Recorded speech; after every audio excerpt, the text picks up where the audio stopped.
నమస్తే, నేను మీ సతీష్. రాష్ట్రంలో రైతులు అల్లాడిపోతుంటే కూటమి ప్రభుత్వం మాత్రం నిమ్మకు నీరెత్తినట్లుగా వ్యవహరిస్తూ ఉంది అంటూ ఈ రోజున వైఎస్ఆర్ కాంగ్రెస్ పార్టీ నాయకులు పెద్ద ఎత్తున విమర్శలు చేస్తూ ఉన్నారు, ఆరోపిస్తూ ఉన్నారు. గడిచిన 4-5 రోజులుగా చూస్తే పెట్రోల్ డీజిల్ సంక్షోభం, మరి ఇది రైతుల వెన్ను విరిచేటువంటి ఒక సంక్షోభంగా ఏర్పడతా ఉన్నా కూడా ప్రభుత్వం నిర్లక్ష్యంగా వ్యవహరిస్తోంది అంటూ ప్రభుత్వం పైన ఆరోపణలు చేసినటువంటి వాళ్ళు ఈ రోజున రైతుల కష్టాలపై ధర్నా అంటూ కూడా మరి కొన్ని నియోజకవర్గాల్లో ఈ కార్యక్రమాలను తీసుకుని నిరసన కార్యక్రమాలు తెలియజేయడం, పెద్ద ఎత్తున రాజకీయంగా విమర్శలు పాలవుతున్నటువంటి పరిస్థితి. మరి నిజంగా వైఎస్ఆర్ కాంగ్రెస్ పార్టీ నాయకులు మరి రైతుల పక్షాన పోరాటం చేస్తూ ఉంటే దానిపైన వెలువెత్తున్నటువంటి విమర్శల్ని ఎలా చూడాలి? ఇదే అంశం మనతో విశ్లేషించేందుకు సీనియర్ జర్నలిస్ట్ దుర్గా కుమార్ గారు ఉన్నారు. సార్ నమస్తే. నమస్తే సతీష్. సార్, ముఖ్యంగా రైతులు కష్టాలు పడతా ఉంటే మరి పట్టించుకోవాల్సిన ప్రభుత్వం ఈ రోజున నిర్లక్ష్యంగా నిమ్మకు నీరెత్తినట్లు వ్యవహరిస్తూ ఉంది అంటూ రైతుల పక్షాన పోరాటాలు చేస్తున్నారు వైఎస్ఆర్ కాంగ్రెస్ పార్టీ నాయకులు. ఈ పోరాటాలని ఎలా చూడాలి? ఇప్పుడు నడుస్తున్న బస్సుని వెనక నుంచి తోసేవాడు ఎంత గొప్పవాడు అంటావు. బస్సు దాని అంతటా అది వెళ్తుంది. ఇతను తోస్తే బస్సు వెళ్తుంది అనుకుంటే అంతకన్నా ఆత్మ వంచిన ఇంకోటి ఉండదు. వీళ్ళు చేస్తుంది కూడా అదే. ఆంధ్రప్రదేశ్ అనేది, ఆంధ్రప్రదేశ్ రైతులు కానీ ఆంధ్రప్రదేశ్ ప్రజల సంక్షేమం చంద్రబాబు నాయుడు గారి కన్నా ఎక్కువ పట్టించుకునే వ్యక్తులు ఎవరు ఉండరు. ఎందుకంటే ఇవాళ వీళ్ళు రైతుల తరపున మాట్లాడుతున్నారు కదా, డీజిల్ కొరత, పెట్రోల్ కొరత వచ్చిందని. రైతులకి, రాష్ట్ర రైతులందరికీ ఆయువు పొట్టు అనుకున్న అమరావతి రైతులు అంత 33,000 ఎకరాలని రాష్ట్ర రాజధాని నిర్మాణానికి ఇస్తే ఆ రైతుల్ని వీళ్ళు పెట్టని క్షోభ అంటూ ఏమన్నా ఉందా? 5 సంవత్సరాల పాటు వాళ్ళు 5 సంవత్సరాల పాటు నిరంతరం నిరాహార దీక్ష కొనసాగింది కదా. జగన్మోహన్ రెడ్డి గారి ఇంటికి సచివాలయానికి కోతవేటు దూరంలోనే వెలగపూడి గ్రామంలో అది రైతు మహిళలు చేశారు. ఆ రైతు మహిళల్ని వీళ్ళు ఎంత అసభ్య పదజాలంతో దూషించారు, ఎంత దౌర్జన్యాలు చేశారు. కాలువల్లో పడేసి లాఠీ ఛార్జీలు చేయటమా, పైనుండే వస్త్రాలు చించేయటమా, తర్వాత దేవాలయాలకి పొంగళ్ళు పెట్టడానికి వెళ్తుంటే ఆ పళ్ళాలని ఎగరగొట్టటమేనా, ఇంకా పైగా లాఠీ ఛార్జీలు చేశారు. తర్వాత వాళ్ళు భోజనాల కోసం ఏర్పాటు చేసుకుంటే ఆ టెంట్లను పీకేసి వాళ్ళ రోడ్ల మీద పెట్టుకుని తినే పరిస్థితి కూడా చేశారు. అయినా వాళ్ళు అన్నీ భరించి ముందుకెళ్ళారు. ఇవాళ అమరావతి రాజధానిగా నిర్మాణం అయ్యి రాష్ట్రంలో నిన్న గూగుల్లో శంకుస్థాపన జరిగి అదొక పెద్ద పండగ కింద ఆంధ్రప్రదేశ్లో జరిగితే అది చూసి తట్టుకోలేక ఏదో ఒకటి వంకలేనా డొంక పట్టుకున్నట్టు మొన్న ఇజ్రాయిల్ యుద్ధం వాతావరణం తర్వాత ప్రపంచవ్యాప్తంగా డీజిల్ పెట్రోల్ సప్లైస్లో ఇంతో అంతో ప్రభావితమైన మాట వాస్తవం. ఇప్పుడు మీరు హైదరాబాద్లో మన ఇద్దరం కూడా ఉన్నాము. మొన్న 2 రోజుల పాటు పెట్రోల్ పంపులు అనేకం మూతపడినాయి. ఒకవేళ తెరిచిన చాటు కూడా పెద్ద పెద్ద క్యూలు ఉండటం కూడా చూసాము. మళ్ళీ వితిన్ 2 డేస్లో అంతా కూడా సర్దుకుంది. ఇవాళ మళ్ళీ నిన్న మొన్నట్లో కొన్ని బంకులు మళ్ళీ మూతపడిన మాట వాస్తవం. ఆంధ్రప్రదేశ్లో 4,500 పెట్రోల్ పంపులు ఉంటే మొన్న శనివారం 19%, కిందటి శనివారం 19% పెరిగింది ఒకసారిగా డిమాండ్. ఆదివారం వచ్చేటప్పటికి 34% పెరిగింది. దాంతో వాళ్ళు అందరూ కూడా ఒకేసారి ఎగబడి ఒక డ్రమ్ము తీసుకెళ్లేవాడు 4 డ్రమ్ములు 5 డ్రమ్ములు కొట్టించుకెళ్ళిపోతే పెట్రోల్ మరి వాళ్ళు ఆర్డర్ ఇవ్వటం, తెచ్చుకోవటం, ట్రాన్స్పోర్టేషన్ లేట్ అవుతుంది కదా. ఇది కొంత వైఎస్ఆర్సీపీ వాళ్ళ హస్తం కూడా ఉందని చెబుతున్నారు.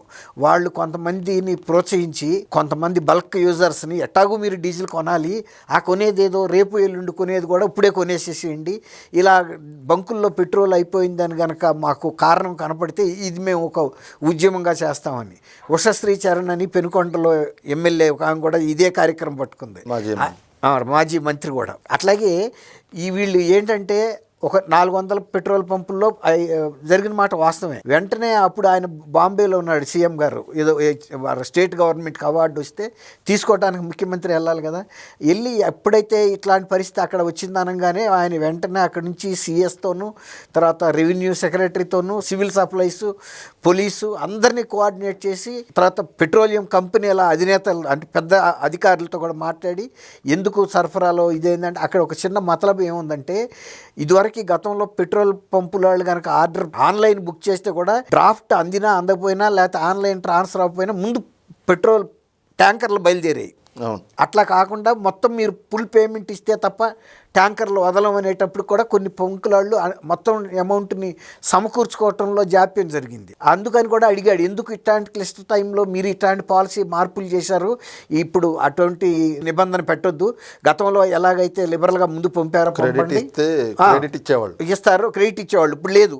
వాళ్ళు ఎందుకు చేశారంటే అంతర్జాతీయంగా జరుగుతున్న ఈ ఒత్తిడి మూలన సప్లైస్లో ఎఫెక్ట్ అవటం ఎంతో అంత జరిగిన మాట వాస్తవం. వాస్తవం. అంతేగాని ఒక్క కూటమి ప్రభుత్వం ఉన్న ఆంధ్రప్రదేశ్ ఏంటి, ప్రపంచవ్యాప్తంగా అన్ని దేశాల్లో అన్ని ప్రావిన్సెస్ చైనాలోనూ కూడా ఎఫెక్ట్ అయింది. ఇంకా మన వాళ్ళు ఏంటంటే ఎక్కడికక్కడ ముందు జాగ్రత్తగా ఉన్నారు. రెండోది హార్ముస్ జలసంధిలో కనీసం భారతదేశానికి మినహాయింపు ఇవ్వమని ఇరాన్ స్వయంగా ప్రకటించింది.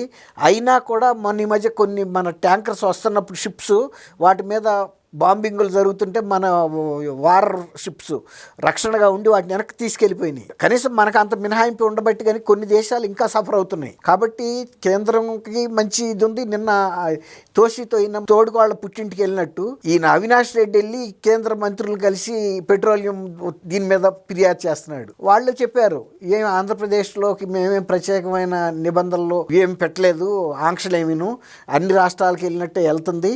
కాకపోతే కొన్నిసార్లు ఈ ఓవర్ డిమాండ్ ఉండటం వల్ల ఆయనకు తెలుసు కదా, ఇప్పటికప్పుడు స్టాటిస్టిక్స్ వాళ్ళ టేబుల్ మీద ఉంటాయి. ఆయన ఇంకా ఏదన్నా వివేకానంద రెడ్డి గారి హత్య కేసులో త్వరగా చేయమని అడిగితే ఒక పద్ధతి ఉండేది. ఆయన నాకు కూడా బాబాయేనండి, మరి మా అన్నయ్య కూడా బాధపడుతున్నాడు, గతంలో కూడా చేయలేకపోయారు, మీరు ఇప్పుడన్నా త్వరగా పరిష్కరించమని అడుగుతానికి వెళ్తే పద్ధతిగా ఉండేది. ఇప్పుడు ఈ పెట్రోలియం ఆయన చెప్పేటప్పటికి ఆయన హతాశుడు అయ్యాడు. 19% ఒకసారిగా పెరిగింది, మరి ఆంధ్రప్రదేశ్లో 33% పెరిగింది. తర్వాత ఇతర రాష్ట్రాల్లో కూడా ఇలాంటి అడపదడప జరుగుతున్న సంఘటనలు ఆయన చెప్పాడని చెబుతున్నారు. వాళ్ళకి అంత అవగాహన లేకుండా ఉండదు కదా. అంటే 33 హత్యలు రాజకీయ హత్యలు జరిగినాయి అని జగన్మోహన్ రెడ్డి కూటమి ప్రభుత్వం వచ్చిన ఒక నెలలోపే వెళ్ళి ఫిర్యాదు చేసినట్టుగానే ఇప్పుడు ఆయనకి అవినాష్ రెడ్డి గారికి హైదరాబాద్లో ఏం జరుగుతుందో తెల్లదా? హైదరాబాదు ఆంధ్రప్రదేశ్లో అన్ని రాష్ట్రాల లాంటిదే కదా ఇది కూడా.